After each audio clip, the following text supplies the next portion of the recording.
aka Neptune Naga L, aka Steve. So I wanted to make a very short video talking about the animal kingdom and man and woman's purpose in communicating with these kingdoms and living amongst the different kingdoms. But today, in this short video, I just wanted to specifically focus on our interaction with the animal kingdom. And I just wanted to let you guys know just a couple of core principles, okay?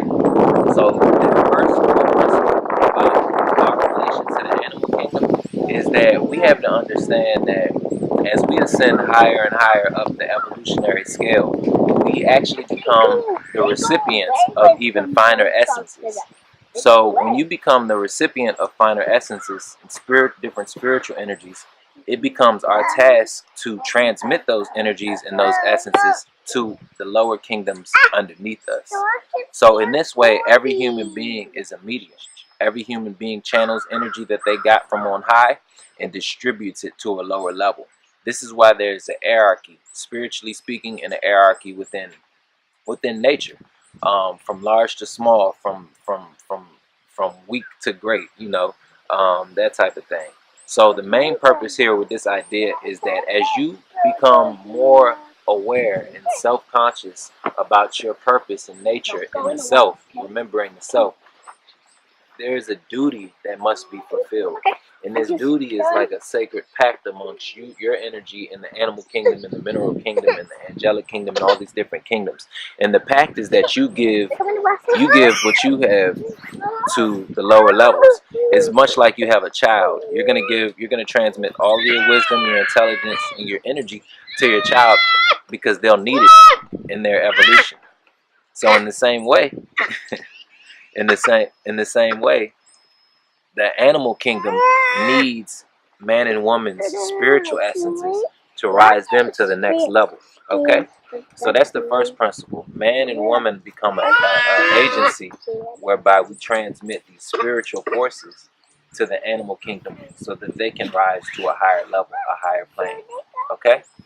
The next aspect of our relationship with the animal kingdom is that in the Bible, the animals were spoken of. Man was given dominion over the animals, but this doesn't mean that we're supposed to basically use our free will to subjugate them and commit heinous acts of violence against them and eat them, when it boils right down to it.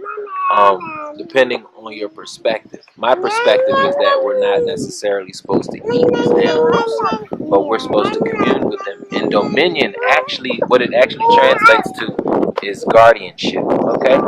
So that is the second purpose of our contact with animals in the animal kingdom. It's for guardianship, right?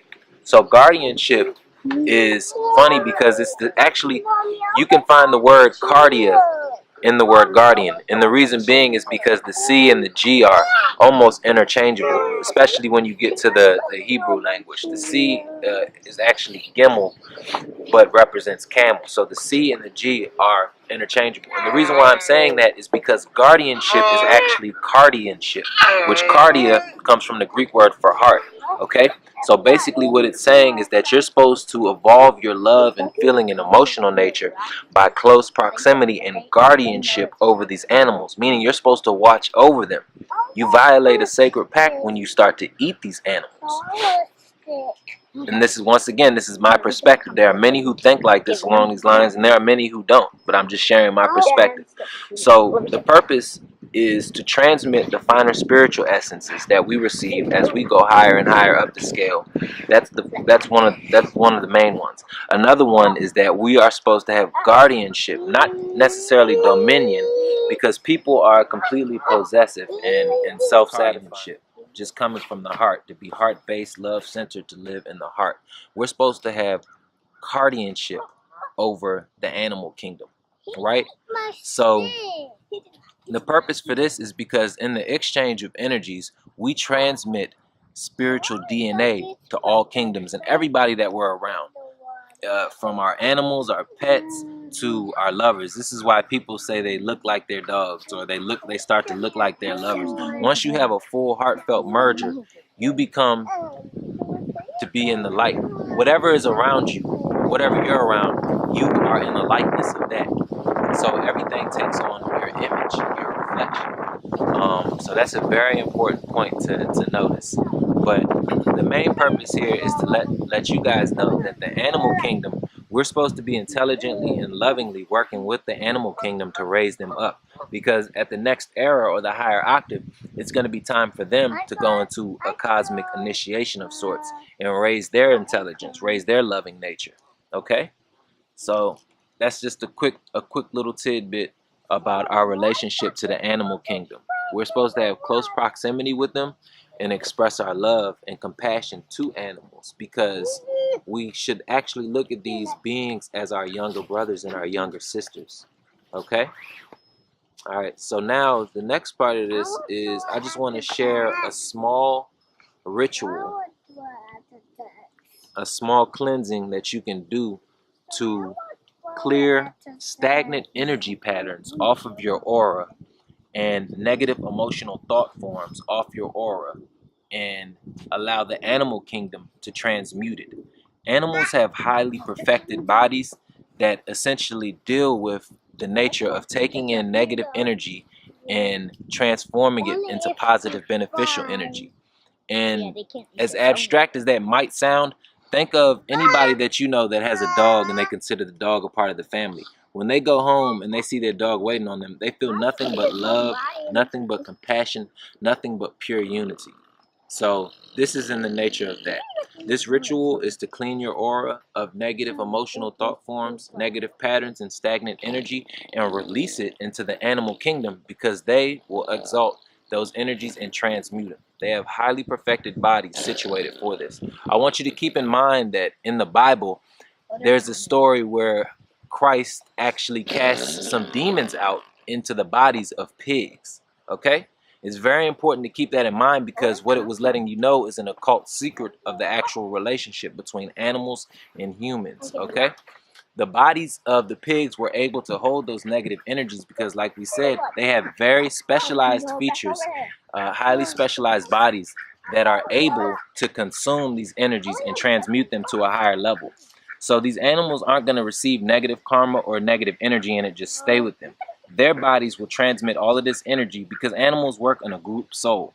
So you see individual animals, but what's happening is all of these ducks are actually tied to a duck oversoul. Okay, it's one duck oversoul that represents the condensed idea of what a duck is on this plane, a creature that inhabits two worlds, earth and water. You know, a creature that is fearless, a creature that has nerve, a creature that exists in two worlds and can maneuver in the water realm and on the earth plane. So once again, I just want to reiterate that Christ in the Bible did cast demons out, allegorically speaking, but that is still a truth in nature. Cast demons out into the bodies of swine, because these animals can harbor negative emotional states and negative entities and energies and transmute them. That is actually what they're here to help you with along your path, along the unfolding of the lotus of the heart. So the ritual that I wanted to share was very simple.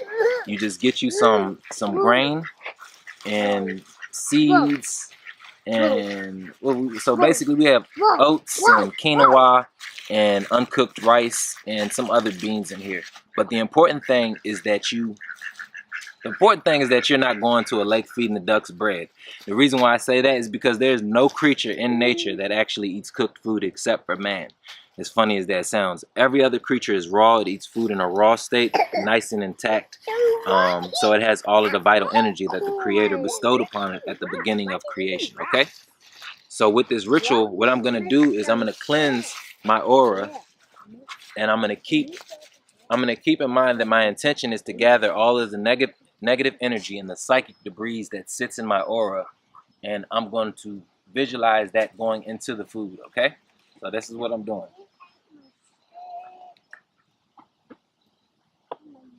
Right now I'm cleansing my eyes, and internally I'm saying, so I'm not going to tell you exactly what I'm saying, but I'm saying something to the effect of, I see no evil. Right now I'm cleansing my ears. Right now I'm doing something to the effect of my mind that's saying, I hear no evil. Cleansing my throat.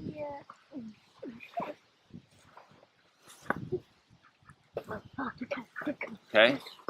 And you just want to circulate it all over your body and cleanse it. And get the feeling that you're actually picking up this negative psychic debris that's on your body, okay? And I'm just going to do my top half, okay? Right. And so now we're going to let my children actually feed the ducks. They're going to get really scared. Well, I'm going to do it first but because they're going to get scared or whatever. But I'm going to show them how to do it, okay? All right. Focus on the ducks right quick, please. You guys want to feed them? Come on. As long as they don't come to us. Okay. Now keep in mind, hold it up. Keep in mind that we just cleansed my aura and we transmitted the negative energies, the negative emotional patterns, whatever entities ride with me that are on a lower vibratory frequency and psychic debris into this food. And we're going to give this food to the actual ducks so that they can eat it and transmute it into positive, benevolent energy. Okay? Let's see if they actually eat it though.